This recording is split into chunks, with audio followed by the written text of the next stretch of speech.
لحديثك صحيح ترغيب هاتو خوشويستي خوا صلى الله عليه وسلم بيماني فرمو بأبو هريرة فرمو رضاي خوالي بو إيمشا كاتك داري أچاند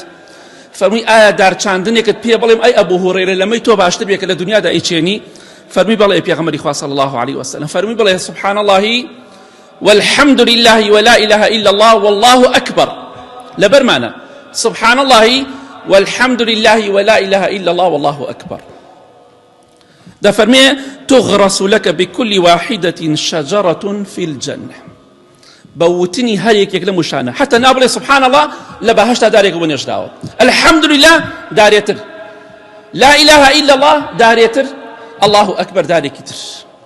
بم چوار وشيا چوار دارت لبهشتا بودن يجري داري آلتون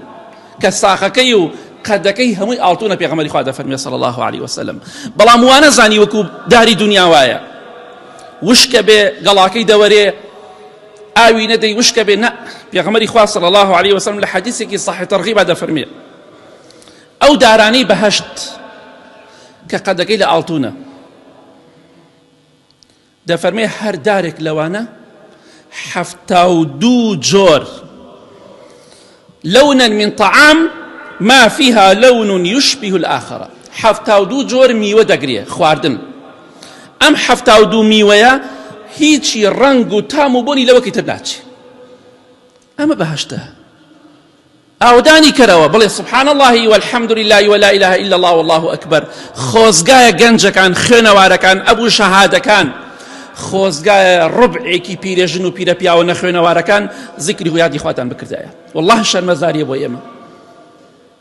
بيرجنك تا أوارا دلي سبحان الله نازاني سبحان الله يعني چي بيرا بياوك بهمان شيوا دلي لا إله إلا الله بخوا نازاني معناه چي زور بي بخوا دلي الله أكبر بلي دايا معناه چي نانا معناه چي نازاني بەڵام ئێمە معناکەشی دەزانین نایخوێنین ئەمە خوا لێمان قبوڵ ناکە و بەسەرمانەوە ناچێت دڵنیابە